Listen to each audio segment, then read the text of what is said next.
In this episode, we will be looking at what the enemy in the mirror is all about. The mirror doesn't just reflect your physical appearance, it also reflects the deepest parts of your psyche. When Jung says that the enemy is in the mirror, he means that the greatest threat to our well-being is not external, but internal. It comes from the parts of ourselves that we reject and refuse to acknowledge. These rejected parts form what Jung calls the shadow, the unconscious parts of our personality that we disown because they conflict with our conscious values and goals. But by refusing to acknowledge and integrate these rejected parts, we create a psychological problem that can manifest in negative ways in our relationships, our work, and our lives in general. So if we want to understand who the enemy really is, we must look within ourselves and explore the dark side of our nature. Jung's concept of the shadow can help us to do just that. Carl Jung developed his theory of the shadow in the early 20th century, based on his work with patients in his psychiatric practice. He observed that many of his patients had psychological problems that seemed to stem from a lack of wholeness in their personalities. They were plagued by negative feelings and behaviors that they did not understand and could not control. Jung realized that these problems were caused by the shadow, which he defined as the unconscious, repressed part of the personality that contains all of the traits and characteristics that we reject as being unacceptable or unworthy.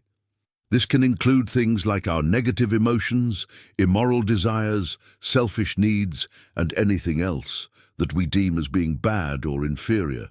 In essence, the shadow is the dark side of our personality, the parts of ourselves that we try to hide from both ourselves and others. But why do we repress these parts of ourselves in the first place? According to Jung, it all starts with our upbringing and socialization. From the time we are very young, we are judged and labeled by others based on our behavior, and over time, we internalize these judgments and create a sense of who we should be. This creates a split in our psyche, a conscious personality that conforms to society's expectations, and an unconscious shadow personality that contains all of the traits and characteristics that we reject. The problem is that by repressing these parts of ourselves, we do not actually get rid of them. They still exist in our unconscious mind, but without our awareness or control. And this creates a number of issues for us psychologically and in our relationships. For example, when we interact with others, we often project our shadow onto them, meaning that we place our rejected traits and characteristics onto them and then react to them as if they were real. This can cause us to misinterpret other people's motives and intentions and can lead to conflict and misunderstanding. We may, for example, accuse someone of being lazy or irresponsible when in reality we are really reacting to our own shadow. Another way that the shadow can cause problems is through our own self-deception. Because we refuse to acknowledge our negative traits and characteristics, we can easily deceive ourselves into thinking that we are better than we really are. This can lead to arrogance, entitlement, and a lack of empathy for others. Additionally, the shadow can manifest in our relationships in negative ways. For example, if we have repressed our desire for power, it may manifest in our relationships as a need to control and dominate our partners. Or if we have repressed our anger, it may manifest as passive-aggressive behavior. Jung believed that the key to resolving these problems lay in becoming aware of our shadow and integrating it into our conscious personality.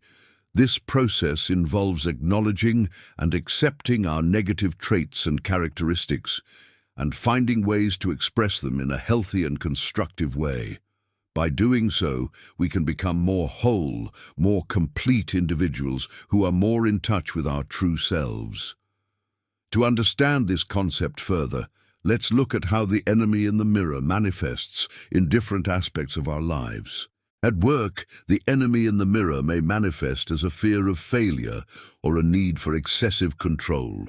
You might find yourself constantly needing to be right and needing to have everything under control. You may feel threatened by the success of others and find yourself sabotaging their efforts or taking credit for their work.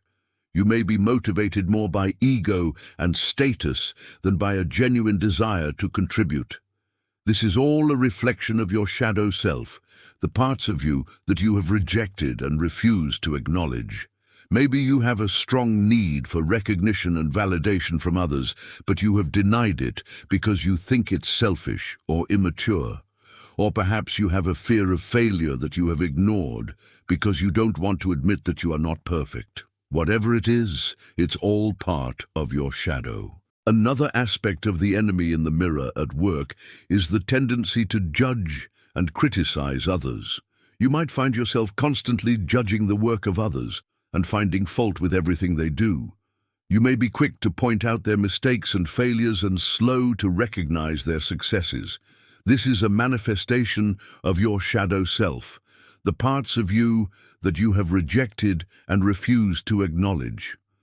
Perhaps you are envious of others or harbor resentment towards them. Maybe you feel threatened by their presence or afraid of what they represent. Whatever it is, it's all part of your shadow. When it comes to our personal lives, the enemy in the mirror can manifest in different ways. For example, it can manifest as a fear of intimacy or a need for control over our partners. We might find ourselves constantly needing to be right and needing to have everything under control in our relationships. We may be motivated more by ego and status than by a genuine desire to connect with others. We may also be prone to idealizing our partners and expecting them to be perfect. When they inevitably fall short of our expectations, we may become angry and resentful. This is all a reflection of our shadow self, the parts of us that we have rejected and refused to acknowledge. Another way the enemy in the mirror can manifest in our personal lives is through our own self-deception. Because we refuse to acknowledge our negative traits and characteristics, we can easily deceive ourselves into thinking that we are better than we really are. This can lead to arrogance, entitlement, and a lack of empathy for others. We may believe that we are superior to our partners and expect them to meet our every need without regard for their own needs and feelings. We may also be prone to rationalizing our own bad behavior and making excuses for it. This is all a reflection of our shadow self, the parts of us that we have rejected and refused to acknowledge. So how can we overcome the enemy in the mirror and integrate our shadow into our conscious personality? One way is through self-reflection and introspection. By taking the time to look inward and explore our own thoughts, feelings, and behaviors, we can become more aware of our shadow and the negative ways that it is manifesting in our lives. We can ask ourselves questions like, what are the things I've done that I am ashamed of? What are the things I've said that I regret? What are the things I believe about myself that may not be true? By honestly answering these questions, we can begin to uncover our shadow and the negative ways that it is affecting our lives. Another way to overcome the enemy in the mirror is through therapy or counseling. Talking to a mental health professional can provide us with a safe and confidential space to explore our own psyche and work through any psychological problems we may have. Therapy can help us to become more aware of our shadow and the negative ways that it is manifesting in our lives. It can also help us to develop healthy coping mechanisms for dealing with our emotions and problems. Finally, we can also learn to overcome the enemy in the mirror by developing a stronger sense of self-awareness and emotional intelligence. By learning to become more aware of our own emotions and the emotions of others, we can better understand the motivations behind our own behavior and the behavior of others.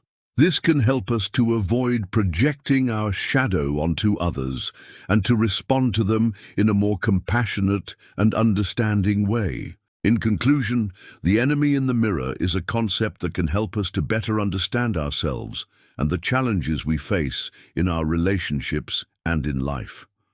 By recognizing that the greatest threat to our well-being is not external, but internal, We can take steps to overcome the negative parts of ourselves and become more whole, more complete individuals. Through self-reflection, therapy, or counseling, and the development of greater self-awareness and emotional intelligence, we can learn to integrate our shadow into our conscious personality and become more authentic, compassionate, and fulfilled human beings. Thank you for watching, and make sure to subscribe for more videos like this one.